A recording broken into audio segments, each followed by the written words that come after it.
할렐루야. 오늘 시간 주의 전에 나오신 여러분들을 주의 이름으로 환영합니다. 주님께서 주시는 은혜와 평강과 기쁨이 가득하시기를 주의 이름으로 축원합니다. 우리 옆에 계신 분들과 함께 인사하시겠습니다. 사랑합니다. 감사합니다. 축복합니다. 잘 오셨습니다.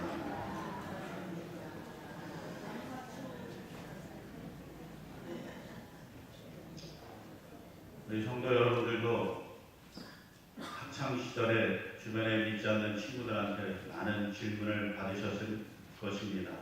왜 교회 다닙니까? 또 왜 예수를 믿습니까? 왜 예수님만 믿으면 구원을 받는다고 이야기를 합니까?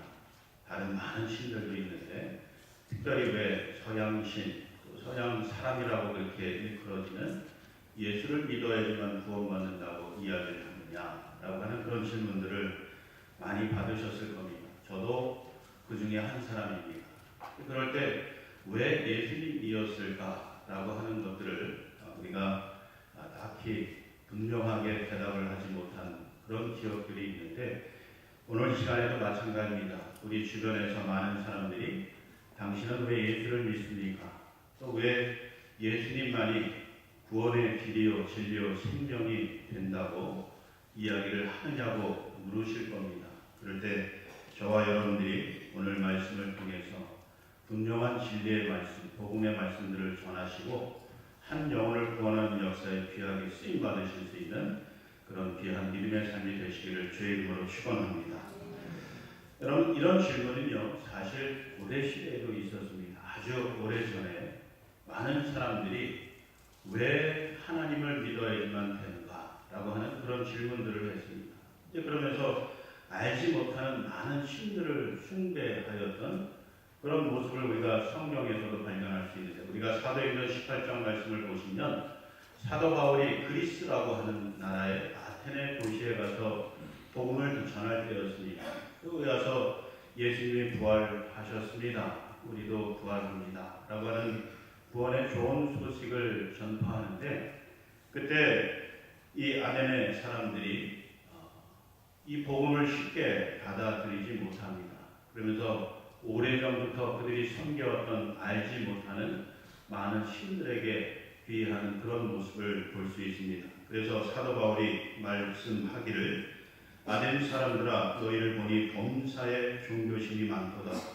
내가 두루 다니며 너희가 위하는 것들을 보다가 알지 못하는 신에게라고 생인간도 보았다 라고 증언하고 있는 것입니다. 한국이 되었던 외국이 되었던 오랜 옛날이 되었던 많은 사람들이 알지 못하는 신들을 섬기면서 살아왔다라고 하는 것입니다. 그 이유를 돌이켜보면 이 세상에서 당하는 고통의 문제 등을 비롯해서 여러 가지 많은 인생의 문제들을 내 스스로 어떻게 해결할 수 없음으로 인해서 신에게 의존하여 도움을 구하여 그 문제를 해결하고자 하는 그런 종교신들이 동양이 되었든 서양이 되었든 가득하였기 때문이다 라고 하는 것이죠. 그래서 어떤 사람들은 알 수 없는 신들에게 단을 만들고 숭배하는 그런 모습을 보여줍니다.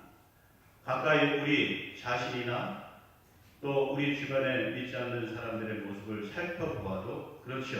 우리가 예수 믿기 전에 우리 모습을 돌이켜보면 우리도 알 수 없는 신들 많이 섬겼습니다. 심지어는 귀신을 섬기기도 하고 또 눈에 보이는 사람을 섬기는 그런 사람들도 있습니다. 우리 가까이 이 주변에 이단 교회를 보게 되면 이 사람을 교주로 여기면서 신처럼 하나님처럼 예수님처럼 그렇게 생각하고 믿는 이들이 많이 있다는 것입니다.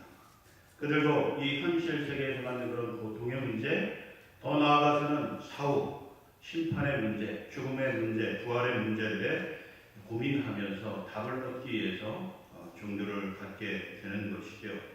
그렇지만 여러분 결론적으로 말씀을 드리면 우리가 왜 예수님을 믿어야 하는가? 그 세 가지 이유가 있기 때문에 그렇습니다. 여러 가지 많은 이유가 있겠지만 적어도 이 세 가지 문제만큼은 그 어떤 사람도 그 어떤 신도 해결할 수 없기 때문에 그렇습니다. 첫 번째가 바로 죄의 문제라고 하는 것입니다. 우리가 성경을 보게 되면 우리가 죄를 범하였기 때문에 하나님의 영광에 이르지 못하였다고 로마서에서 증언하고 있습니다. 우리가 죄로 인해서 하나님 앞에 설 수 없다는 거죠. 사후세계 우리에게 준비된 천국에 이 죄인들은 들어갈 수 없다라고 하는 것입니다. 보편적으로 어느 나라 어느 종교이든 간에 죄를 짓게 되면 인과응보의 결과를 따르게 됩니다. 즉 다시 말씀드리면 죄를 지으면 행악을 저지르게 되면 그러면 그에 따른 마땅한 형벌을 받아야 한다라고 하는 것이 어느 시대, 어느 나라, 또 어느 종교 기관 간에 다 보편적으로 가지고 있는 사상이다라고 하는 것입니다. 그래서 그 죄의 문제를 해결하기 위해서 형벌을 죄로 인해서 받지 않도록 하기 위해서 사람들이 이 땅에서 살아가는 동안에 고행을 쌓는 거죠. 스스로 고난의 길을 걸어가면서 죄를 회개하는 그런 삶을 살아가게 되는 것입니다. 또 어떤 이는 수행을 하고 또 어떤 사람들은 선한 일을 행하기를 힘써서 자신의 죄를 갚아보려고 하는 그런 노력들을 한다는 것입니다. 그렇지만 우리도 경험을 해보았지만 여러분 이 죄의 문제는 우리가 선을 많이 행한다고 해서 그리고 우리가 이 죄의 문제를 뉘우친다고 해서 이 죄에서 우리가 완전히 자유할 수 없었던 그런 경험들을 우리가 가지고 있습니다.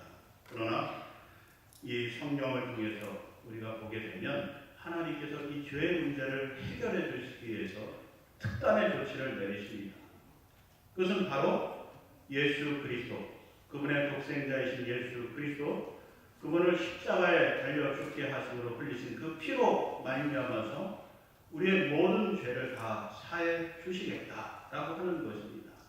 그래서 예수님을 이 땅에 보내셨고 그분을 십자가에 달려 죽게 하셨고 그분의 보혈을 믿고 의지하여 죄를 회개하는 자마다 내가 그 죄를 기억하지 아니하고 도말하여 깨끗게 하여 내 기억 속에서 사라지게 하여 그 죄로 인해서 형벌을 받지 않도록 해주시겠다라고 그렇게 약속을 하고 계십니다. 그래서 우리가 예수님을 믿는 것이죠. 두 번째는 여러분 사단 마귀가 오늘 시간도 끊임없이 우리를 죄의 길로 유혹하고 있기 때문에 그런 것입니다. 사단 마귀는 처음부터 사람을 유혹해서 죄의 길로 빠져들게 했습니다. 여러분들이 창세기에서 보실 수 있는 것 같이 처음 사람 아담과 하와를 유혹해서 죄의 길로 들어서게 하고 결국에는 사망에 이르게 하는 그 유혹을 이 사단이 하였던 것을 우리가 성경을 통해서 볼 수 있지 않습니까? 오늘 이 시간도 마찬가지입니다. 저와 여러분뿐만 아니라 우리 주변의 많은 사람들로 하여금 이 죄의 길로 들어가게 하여서 영광의 삶을 또 천국의 기쁨을 이 땅에서부터 누리며 살지 못하도록 만들고 있다는 것이지요. 그래서 고린도후서 4장 4절 말씀에 보시면 이 세상의 신이 믿지 아니하는 자들의 마음을 혼미하게 하여 그리스도의 영광의 복음의 광채가 미치지 못하도록 하였다라고 기록을 하고 있는 것입니다. 이 세상의 신, 다시 이야기하면 이 사단 마귀가 믿지 않는 사람들을 혼미케 하여서 이 천국에 이르지 못하도록 만들었다는 것이죠. 뿐만 아니라 이 사단 마귀는 오늘 믿는 우리들 가운데도 역사해서 우리로 하여금 혼미케 만든다는 겁니다. 그래서 예수님을 믿지 못하게 만들고 하나님이 준비하신 천국에 이르지 못하도록 방해하고 있다는 것입니다. 근데 이것을 이 세상의 그 어떤 누구도 이 세상의 그 어떤 신도 이것을 막을 방법이 없다는 것입니다. 사단의 권세가 그만큼 강하기 때문에 그러는 거죠. 그래서 우리가 창세기 3장 15절 말씀해 보시면 하나님께서 예언의 말씀을 주신 것이 예수 그리스도만이 이 사단의 머리를 상하게 하고 무너뜨릴 수 있다고 약속의 말씀을 주셨습니다. 그분이 바로 예수 그리스도인 거죠. 이 사단 마귀의 유혹을 이기고 그 머리를 상하게 하고 우리로 하여금 이 죄의 길에서 벗어나서 승리의 삶을 기쁨을 누리며 살아갈 수 있도록 인도해 주시는 분, 그분이 바로 예수님이시다.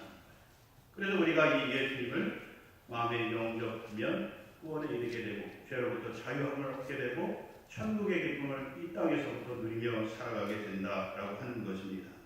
마지막은 여러분, 우리 모든 사람들은 이 하나님 앞에서 심판을 받게 되어 있습니다.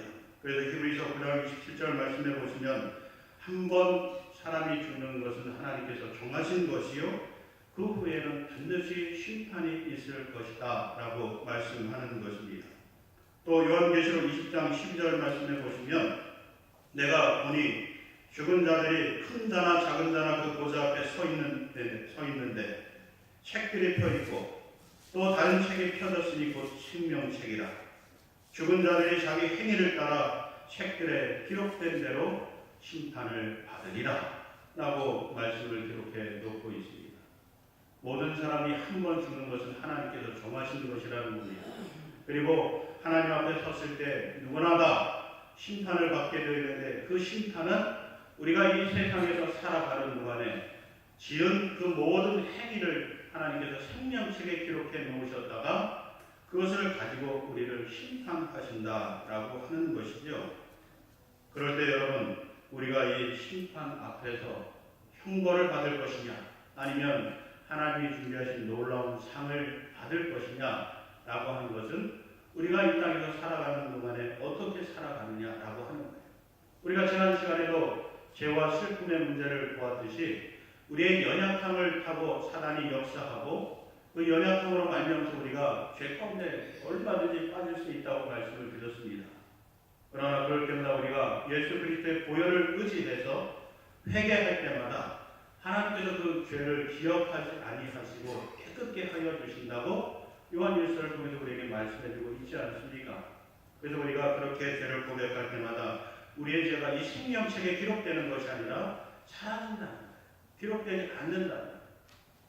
그래서 우리가 이 땅에서 죄를 짓기는 하지만 그 죄를 예수의 보혈을 의지해서 회개할 때는 생명책에 기록되지 않고 하나님의 심판대 앞에서도 그로 인해서 형벌을 받지 않게 된다라고 성경을 통해서 우리에게 말씀해주고 있는 것입니다. 예수님의 보혈이 우리에게 꼭 필요하다라고 하는 거죠. 우리로 하여금 영원한 천국의 주인공이 되게 해주기 때문에 그렇습니다. 그래서 우리는 하나님의 심판대 앞에서 죄로 인해서 형벌을 받지 않기 위해서는 반드시 예수님의 보혈이 우리에게 필요한 거예요.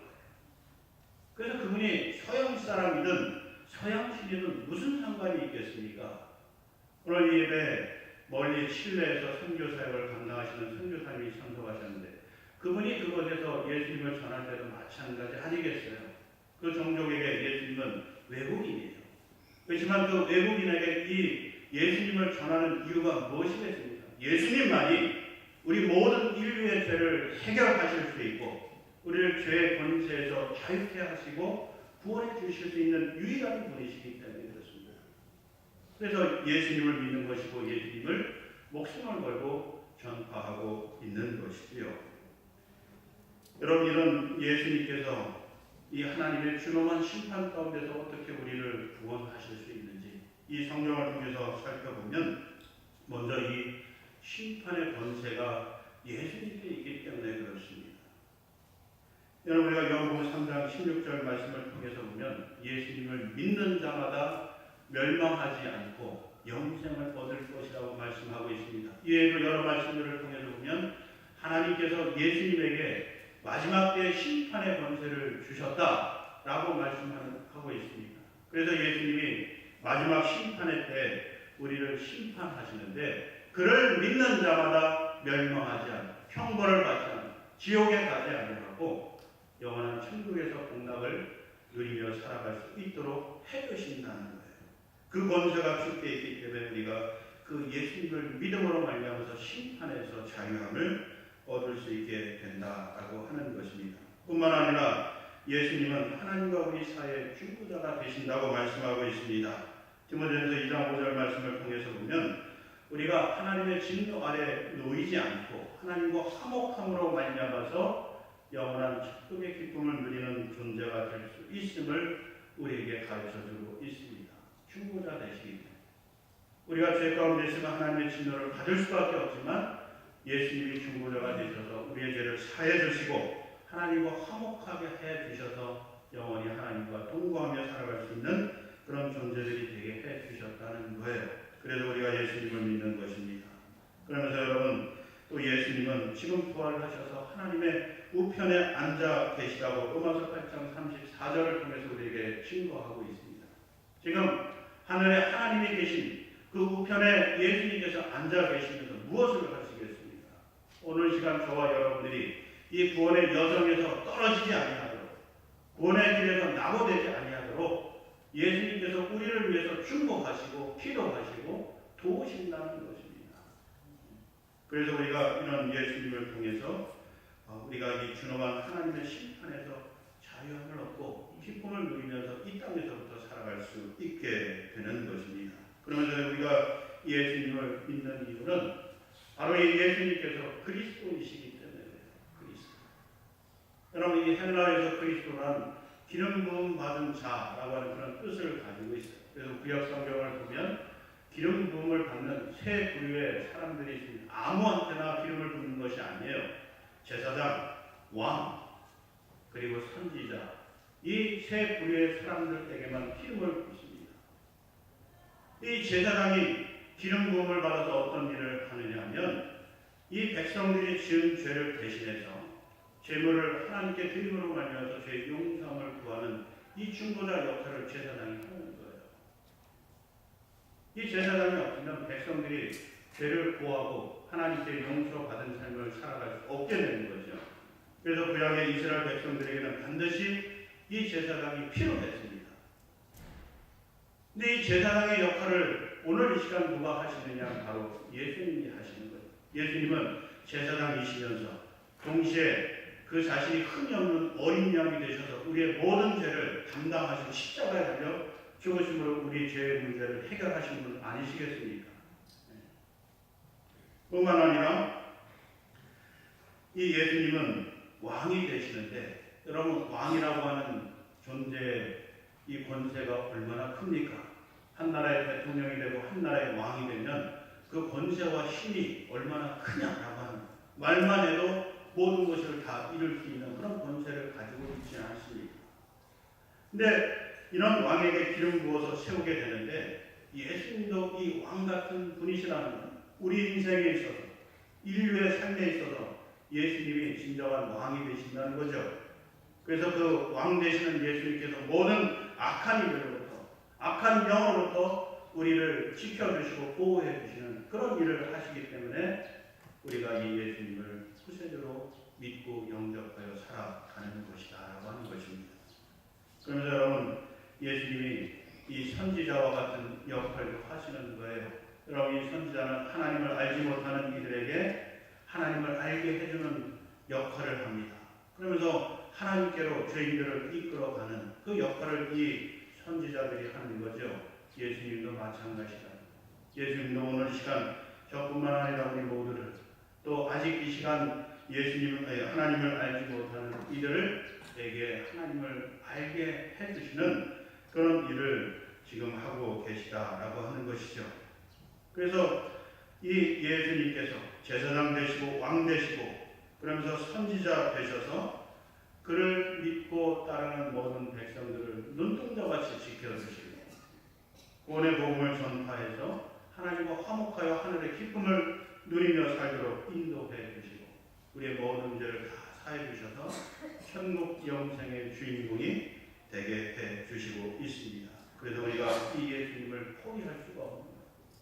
그 어떤 위협이 우리에게 올지라도 이 예수님을 우리가 붙들고 살아갈 수밖에 없는, 설령 이 예수님으로 인하여서 우리가 죽을지라도 그 예수님이 부활하신 것처럼 그 죽은 자를 부활시키신 하나님께서 우리도 부활하게 하여 주셔서 영원한 천국의 주인공이 되게 해 주실 것이기 때문에 그렇습니다.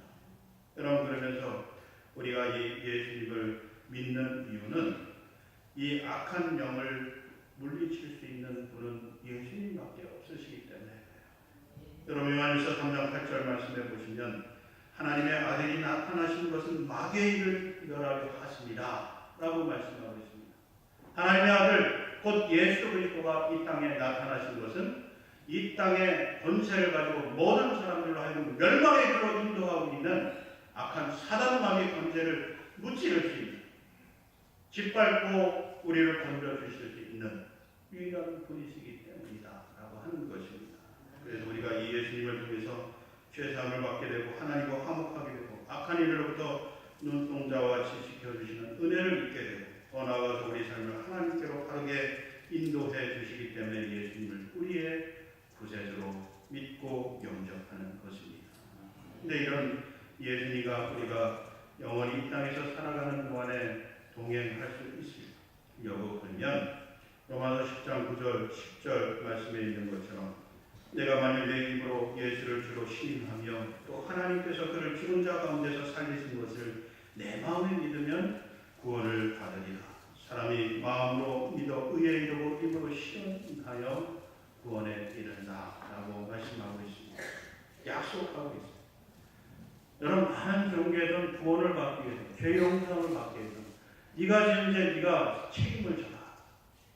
그러면서 네가 죄의 문제를 해결하라고 그렇게 요구하고 있지만 우리 기독교에서는 하나님께서 살아계신 분이시기 때문에 그분이 스스로 희생하시면서 그 모든 죄의 책임을 스스로 감당하시면서 우리를 구원해주고 계신 것. 이 사실을 우리가 마음에 믿으면 그리고 우리 입으로 신하면 구원에 이르게 된다. 구원의 기쁨을 누리며 살아가는 복 있는 사람들이 된다라고 하는 거예요. 이게 어떤 분들은 너무도 쉬운 일이기 때문에 야, 구원이라고 하는 것이 그냥 믿기만 하면 돼? 예수님을 마음에 영접하고 입으로 신하면 돼? 야, 그 정도는 누구나 할 수 있는 것 아니야? 그러면서 이 구원을 너무 값싸게 여기는 분들이 있으십니다. 그러나 결코 이 구원이 값싼 것은 아니에요. 여러분, 다른 사람을 위해서 여러분 자식을 내어달라고 그러면 어느 부모가 내어줄 수 있겠어요? 그러나 하나님이 우리를 위해서 독생자 예수 그리스도를 내어주시는 그 사랑이, 그 희생, 그 값으로 치를 수 없는 그 놀라운 희생이 있었기 때문에 오늘 시간 우리가 구원의 기쁨을 누리며 살아갈 수 있게 된다는 거예요. 여러분이 하실 일은 없어요. 이 모든 것을 선물로 우리에게 주셨기 때문에 우리가 마음을 믿어서 입으로 시인하기만 하면 이런 놀라운 은총들을 우리가 영원히 누리며 살아갈 수 있도록 해주시겠다고 이렇게 하나님께서 약속하고 계신 겁니다. 이걸 믿기만 하시면 되는 거예요. 다른 여러분들의 노력, 물론 여러분들의 죄를 회개하고 더 이상 죄인된 길에 들어서지 않고 오만한 자의 자리에 앉지 않는 그런 노력을 하셔야 되지만 그 죄를 위하여 여러분들이 희생할 것이 아무것도 없다는 거예요. 이미 하나님께서 그 모든 것을 치러주셨기 때문에 그래요. 그래서 여러분들이 늘 감사하면서 주일이 되면 하나님 전에 올라와서 하나님께 감사의 예배를 드리시면 되는 거예요. 하나님이 부르시는 그 순간까지 여러분들이 정말 하나님의 이 사랑의 은혜에 감사하며 갚으시려고 그러면 감사한 마음을 가지고 주 앞에 나와서 예배 드리시면 된다는 거예요. 그럴 때 여러분 우리의 삶이 어떻게 변화되는지 아십니까? 우리가 하나님의 자녀가 되어서 그 권세를 누리는 사람이 된다고 요한복음 1장 10절 말씀을 통해서 우리에게 약속해 주고 있어요. 영접하는 자고 그 이름을 믿는 자들에게는 하나님의 자녀가 되는 권세를 주셨다고 말씀하고 있어요. 이 권세를 사용하시고 누리시는 저와 여러분 되실 수 있기를 주의 이름으로 축원합니다. 또 여러분 예수 그리스도 안에 있는 우리들은 새로운 피조물로 거듭나게 됩니다. 여러분 고린도서 5장 17절 말씀을 보니까 누구든지 그리스도 안에 있으면 새로운 피조물이다. 이전 것은 지나갔으니 보라 새 것이 되었도다 라고 말씀하고 있습니다. 우리가 비록 처음 이 사람의 형상을 닮은 육신을 가지고 있지만 그러나 우리가 예수님을 마음에 믿어 구원을 받은 이후에는 우리가 새로운 존재로 변화되었다는 겁니다. 여러분 이것을 우리가 날마다 우리에게 선포하는 것이 필요합니다. 여러분들이 정말 구원의 감격과 기쁨을 누리며 살아가는 그런 믿음의 삶이 되시길 원하시면 여러분 스스로에게 그렇게 선포하세요. 나는 예수님으로 말미암아 죄의 용서를 받고 새로운 존재로 거듭난 사람이다 라고 하는 것을 스스로에게 이야기해 주라는 거예요. 나는 그런 존재라는 거예요. 또 어떤 존재입니까? 하나님의 아들, 그분이 내 대신 십자가 들려 죽으신 그 희생의 가치로 다시 살아나는 그런 존재라 얼마나 귀해요. 여러분 내 자식 그로 인해서 누군가가 다시 살아났다고 그 사람을 바라보는 내 눈이 어떻습니까? 내 자식같이 여겨지는 것 아니겠어요? 우리가 바로 그런 존재라고. 옆에 계신 분들도 바로 그런 존재입니다. 그래서 우리가 함부로 무시하고 함부로 대할 수 없는 이유가 바로 여기 있는 거죠. 하나님이 그 독생자 예수 그리스도를 희생하시면서 건져주신, 구원해주신 분이 바로 내 옆에 앉아 계신 성도이기 때문에 그런 거예요. 그래서 서로를 존중하고 사랑하는 그런 삶을 우리가 살아야 돼요. 하나님이 우리에게 베푸신 이 사랑과 은혜가 헛되지 않는 거죠. 그런데 우리가 그렇게 살아가지 아니하고 무시하고 배척하고 그러면서 살아간다고 하나님 얼마나 마음 아프시겠어요. 이 마음을 우리가 좀 늘 기억하면서 감사함으로 하나님께 나오실 수 있는 저와 여러분 되시고, 그러할 때 여러분 이 예배를 하나님께서 기쁘게 받으시는 거고, 이 예배를 통해서 우리의 삶이 더욱더 변화되어지고 변화된 삶 속에서 하나님이 주시는 권세를 누리고 기쁨을 누리며 살아가는 복의 주인공이 되는 것입니다. 우리 모든 성도들이 그런 복의 주인공 되실 수 있기를 주의 이름으로 축원합니다. 그래서 우리가 예수를 왜 믿어야 하는가? 그분은 우리를 죄의 심판에서 건져주시고 건져주실 구세주이시기 때문에, 그러면서 우리를 영원한 천국으로 인도해 주시는 유일한 길이 되시기 때문에 그렇습니다. 지금도 살아계셔서 우리의 생사화복을 주관하시고 마침내 우리를 복 있는 삶으로 이끌어 주시는 분이시기 때문에 그렇습니다. 그래서 이 예수님으로 인해서 기쁘고 복 있는 삶을 살아가시는 우리 모든 성도들 되시길 주의 이름으로 축원합니다. 기도하겠습니다. 사랑이 많으신 아버지 하나님, 값으로 치를 수 없는 귀한 희생을 통해서 우리를 구원해 주시고 하늘에 속한 자로 하늘의 기쁨을 누리며 이 땅에서부터 살아갈 수 있는 저희들 되게 하여 주심을 감사드립니다. 이 은혜와 사랑을 잊지 않고 하나님을 사랑하고 예배하고 하나님 말씀대로 준행하여 이웃을 내 몸같이 사랑하며 이 세상을 하나님 뜻대로 경영해 나가는 우리 모든 성도들 되어질 수 있도록 인도하여 주시옵소서. 감사드리며 예수님으로 축복하며 기도하옵나이다.